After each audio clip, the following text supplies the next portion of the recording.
performance because, oh, something's on a radio or something's got like how many streams or whatever. Because LMA did booed up from before it went to America and no one was listening. Suddenly she's gone to America and now we care about the song. Do you get what I mean? So I think it's about us in the UK as individuals making sure that we're taking in music properly. And I guess it can be hard when a lot of new music comes out, but it is also down to labels. Like, fam, it doesn't make sense that the labels are robbing us, man. Who do we, let me even go to my thing, because I don't even want to forget anyone. Do you know what I'm trying to say? Like, I'm trying to be very honest. Like, we've got, for example, as you said, I'm trying to think of, like, who we haven't said. So, we've got Callie Ray, Callie Claire, we've got... Scribs Riley's a new one that's come up as well. He's a talent, by the way. Hold on. Let's actually get into Scribs Riley. Scribs Riley is... Oh, my God. I'll be real. My stance on him is... If I hear any slander... It's not even slander. I feel like my stance on him is that whatever he brings in terms of music will only get big, in my opinion. I don't believe it should be the case, but it will only be as big if he's going across the pond. Because the UK don't like that stuff. It's weird. They do! No, but they do! Where though? Because my point is... I do.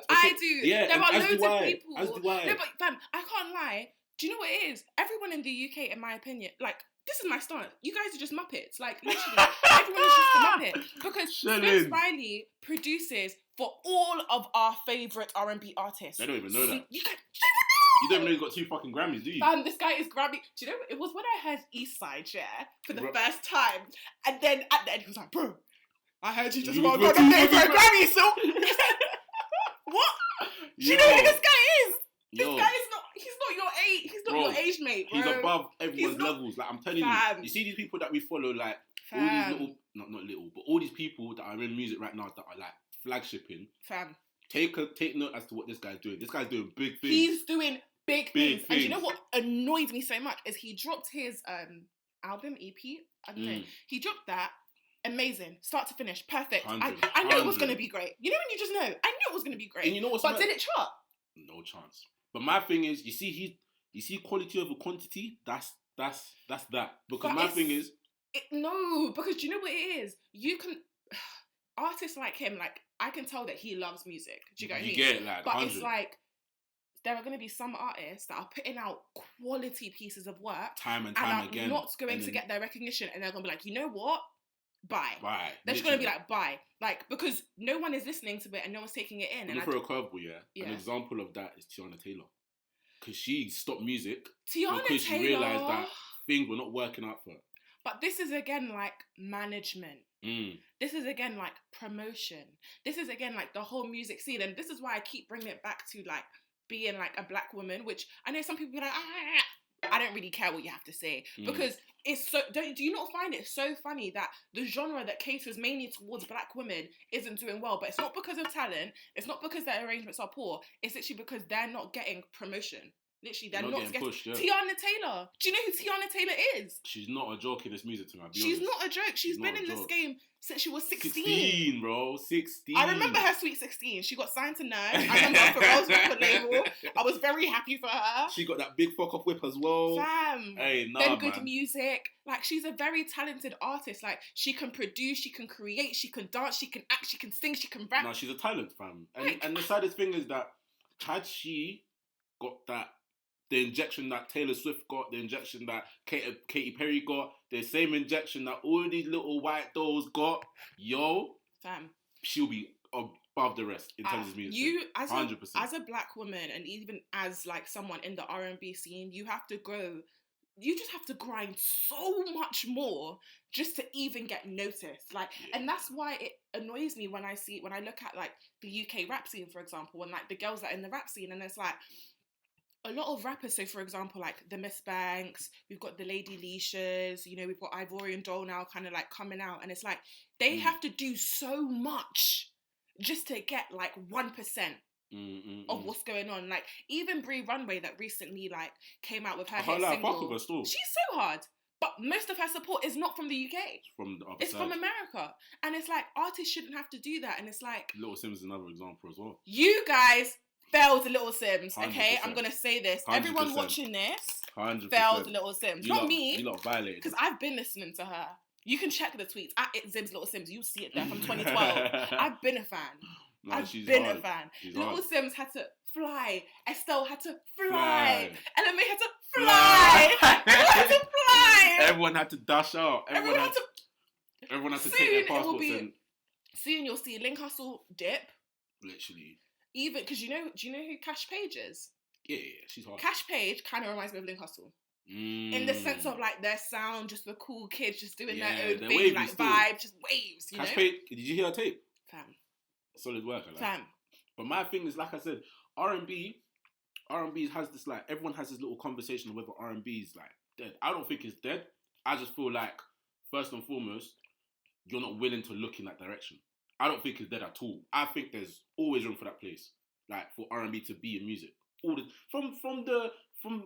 the classics back then to what we're hearing now, the evolution of them mad. And I feel like the little transition from, the 2000s to what we're hearing now, do you know what? They're no longer the same. Like. I just think I realised something, Go ahead. I think the reason why it's not as popping here as in the UK is because, not to say like America kind of started it, but I feel like a lot of, as you said, we listen to a lot of American R&B, like, so maybe people just don't think that we have R&B in the UK.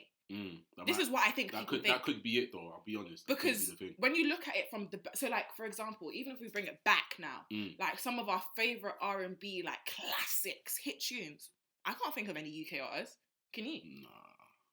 Like when I think of R&B, like back in the day, like what my mum used to listen to and stuff. Like you think of like 112. You think of New Edition, the classics, them things. When I think about UK, like. From what my mum used to listen to, it was more like house music, like or pop, pop, soca. I'm thinking of like Liberty X. Yeah, like I'm trying to think who back in the day was doing the R&B scene heavy. Like, I don't think it was a thing. You need to remember as well, the culture in the UK was very different in comparison to how the US is. So when they used to like rhythm and blues and jazz and that stuff, you didn't really hear that in the UK. Yeah, in the UK it was more like house, going to like soca, like it went down to like the Caribbean like music type of sounds. You know what I mean? Because obviously that's what people were listening to. Like deep down, we were rooted from a lot of like Caribbean cultures. You know what I mean? Literally. And now, when you think of London, that's mostly that. Do you know what I mean? And obviously, you got like more people from Africa rooting up and then bringing in a new sound. You know what I mean? So it's like obviously for us, we never really had that touch in R&B. That's why now I feel like it's probably a bit more difficult for people in R&B to actually step up, because you need to remember, most of these R&B artists are inspired by people from the States. It's so true. Do you know what I mean? So it's like, when they're coming in and doing their thing, it's not to say that, their thing is catting them, but it's like, it's a bridge, innit? And it's one that needs to be crossed soon, innit? 100%. And I feel like it's getting there. Yeah, but it's not there until then, it's not there. Do you know what I mean? It's not. And it's sad because, I just hope it doesn't like deter a lot of artists from creating their music, because it is actually good. So I think, like, if you are listening to this, like, look into the artists that are out there. Like, in terms of recommendations, we're going to give you a few right now for you to add onto your playlist. Yeah, obviously, we will be having a playlist, but, that's going to be loading. So just make sure you're following us on our Instagram at lavidasounds to find out more. But just for me, in terms of, like, what's been on my playlist and what I'm listening to recently, like, there was this artist in the UK that I literally just found, and, woo! I love her, but at the same time, it was a bit annoying because I do find with a lot of UK R&B artists, they have like maybe EPs and singles, but not necessarily like full projects, which could again deter people from fully listening to them. Do you get what I'm trying to say? Because you want to listen to someone, and if you like them, you want to hear like a couple tracks. Yeah, you don't want to hear like 4. You don't want to have like a little sample. You actually want the full meal. Do you know what I'm saying? So, exactly. Yeah, run your recommendation. I want to hear what you got. My recommendation. You get me?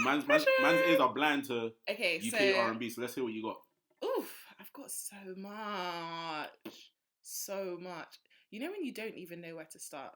Also, guys, throw your comments down below. Let us know what you think in terms of R&B being dead or alive. Yes. You know what I mean? Is UK R&B popping? What would we need to do on our end to make sure that UK R&B is more prominent in 100%. The music scene? What would you suggest? Who's out there for us? Like, put them down there. Put us on. Like, honestly, I want to be put on.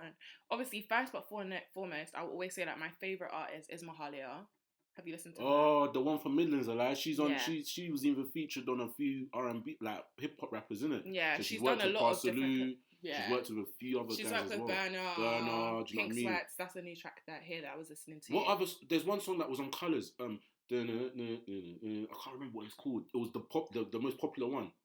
Oh, Mahalia's one. Sober. Is it Sober? Oh, I love Sober. Yeah. If Colours, do you know what? Let's even plug that. Colours is a really, really good place for you to go if you want to actually find new artists, especially like they're R&B. really good at what they do. 100%. I love them. I fuck with them still. Tiny Desk, like I love watching performances like that, especially the ones at home now because it's definitely like more organic and you can hear. Like that's the thing with me about R&B. I need to hear people that can sing. Okay, facts, I need to hear people that can sing.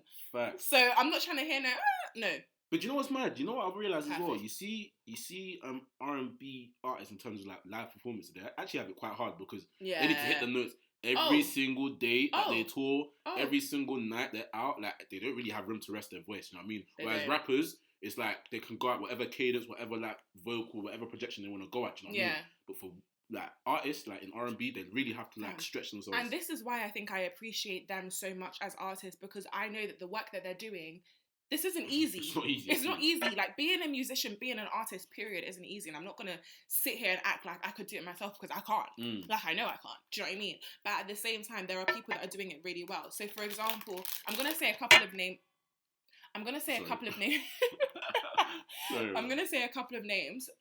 When I say UK R&B, some of these artists do go to like the Afrobeat scene as well. Some of them can rap, but I just put them in my playlist because they have songs that are R&B. Yeah, man. So, first of all, as I said, Mahalia. Then I'm gonna put on Nao. I'm not sure if I'm pronouncing her name right. That's why I literally say NAO because I'm too scared. Oh, I don't want people to, you know what I mean, crucify me.